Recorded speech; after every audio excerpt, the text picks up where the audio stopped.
কোনটো বিভাগত কি কি কোৱালিফিকেশ্যন লাগে সেই সম্পৰ্কে এই ভিডিঅ'টো প্ৰস্তুত কৰিবলৈ গৈ আছোঁ। গতিকে ভিডিঅ'টো আপোনালোকে অলপ স্কিপ নকৰি শেষলৈকে যাব, তেতিয়াহ'লে বুজিব পাৰিব। নহ'লে আপোনালোকৰ পৰৱৰ্তী সময়ত অসুবিধাৰ সৃষ্টি হ'ব যে আপুনি কোনটো পোষ্টত এপ্লাই কৰিব, আপোনাৰ যি ধৰণৰ কোৱালিফিকেশ্যন আছে সেই ধৰণৰ কি পোষ্ট ইয়াতে আছে। গতিকে ভিডিঅ'টো অকণো স্কিপ নকৰি শেষলৈকে চাব। আৰু যদি আপুনি চেনেলটোত নতুন তেতিয়াহ'লে চেনেলটো ছাবস্ক্ৰাইব কৰি কাষত থকা বেল আইকনটো দবাই দি অল নটিফিকেশ্যন অন কৰি ৰাখিব। তো বলক আমি দেৰি নকৰি ভিডিঅ'টো আৰম্ভ কৰোঁ।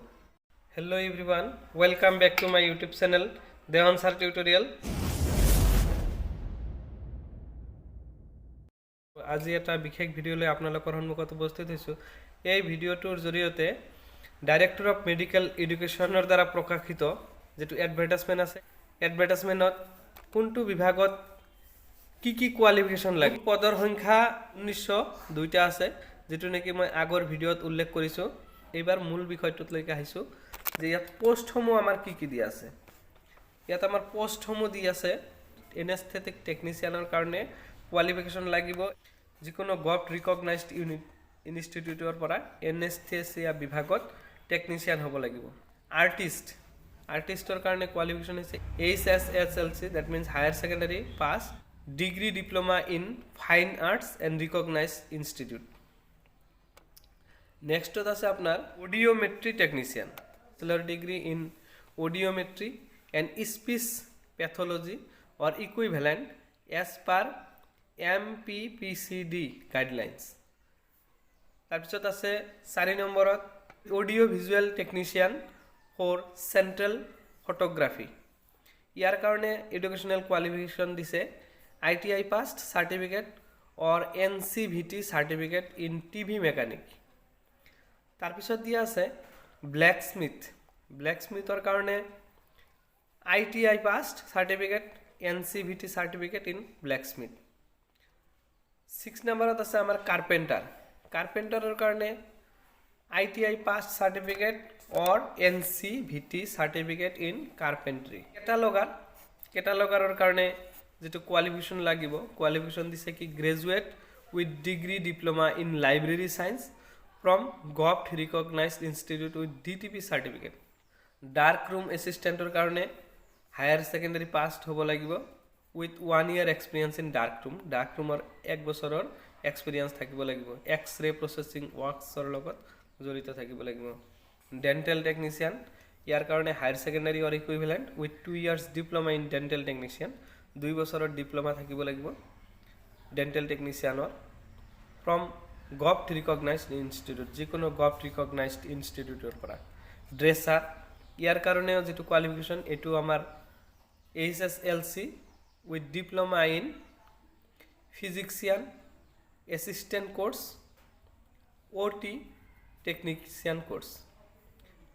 11 নম্বৰ ECG টেকনিচিয়ান লাগিব, certificate oblique diploma in ECG technician course or diploma in cardiac care technology. Health inspector, ইয়াৰ কাৰণে bachelor degree in community health social science and diploma in computer application from a recognized institute. Candidate with experience in govt public sector shall be preferred. Laboratory technician, higher secondary passed হ'ব লাগিব, laboratory টেকনিচিয়ানজন higher secondary passed or equivalent with diploma certificate in laboratory technician from govt recognized institute. Medical record officer, graduate in arts science commerce, যিকোনো arts science commerce বিভাগত graduate হ'ব লাগিব from a recognized board or university. Medical record officer, training from recognized institute. Modeller, ইয়াৰ কাৰণে HSLC with training in modeller from a govt recognized institute. Number multi rehabilitation worker MRW technician therapist, ইয়াৰ কাৰণে HSLC that is higher secondary equivalent from recognized board with diploma in multi rehabilitation works MR technician course from govt recognized institute. Occupational therapist ইয়ার কারণে আমার educational qualification হয়েছে degree diploma in physiotherapy from govt recognize institute. তারপিছত আছে আমার optometrist ইয়ার কারণে HSLC or equivalent with degree diploma in optometry। OT technician ইয়ার কারণে HSLC that means higher secondary equivalent with diploma in OT technician course from govt recognized institute। এটা 20 নম্বর আছে আমার pharmacist HSLC or equivalent with diploma in pharmacist from govt recognized with pharmacy council Assam Pharmacy Councilor পৰা higher secondary or equivalent with diploma in pharmacy মানে ফার্মাসির diploma থাকিব লাগিব। Photographer লাগিব, ফটোগ্রাফির কারণে সার্টিফিকেট থাকিব লাগিব গভট রিকগনাইজ ইনস্টিটিউটৰ পৰা। ফিজিওথেৰাপিস্ট ইয়াৰ কাৰণে ডিগ্ৰি লাগিব অথবা diploma or physiotherapy from govt recognize institute.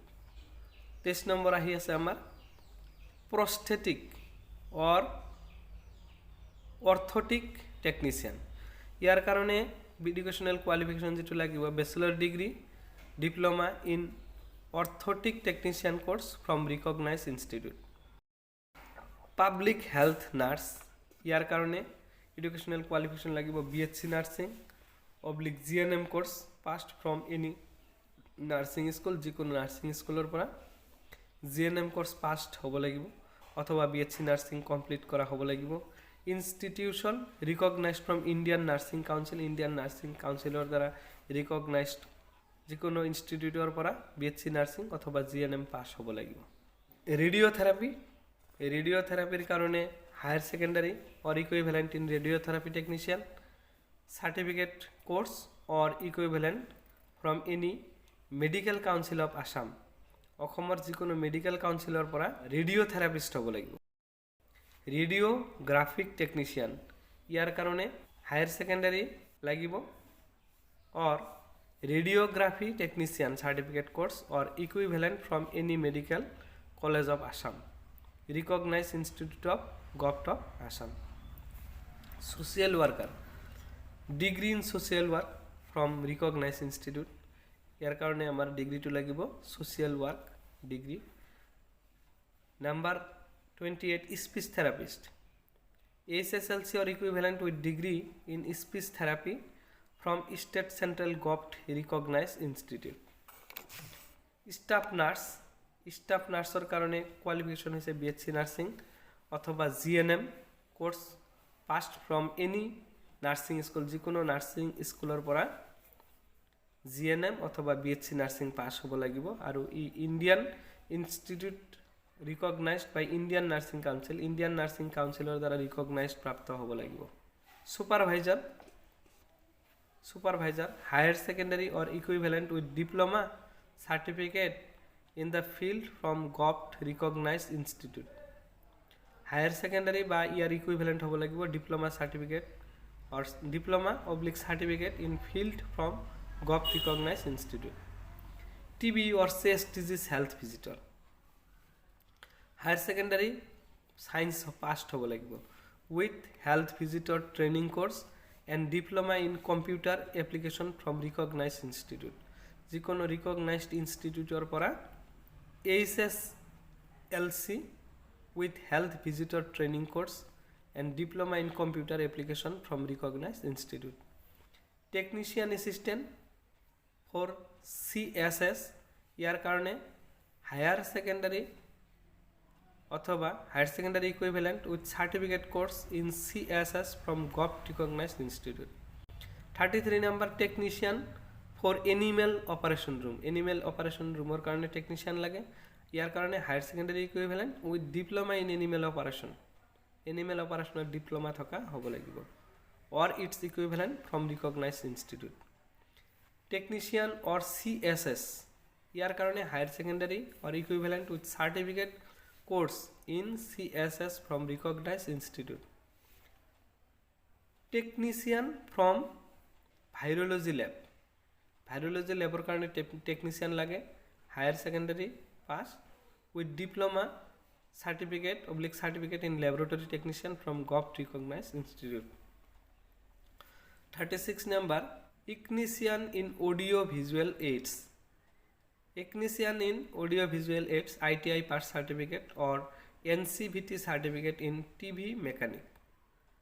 37 number vocational counselor, bachelor degree in vocational counseling or equivalent from government recognized institute. Grade 3 technical post আছিল, এতিয়া আহিব grade 3 non technical post. তো ভিডিওটো বহুত দীঘল হৈ আছে, সেইকাৰণে মই ভিডিওটো ইয়াতে সামৰিছোঁ। নেক্সট ভিডিওত মই গ্ৰেড 3 পোষ্টখিনিৰ কোৱালিফিকেশ্যন সম্পৰ্কে আপোনালোকক জনাম। Thank U.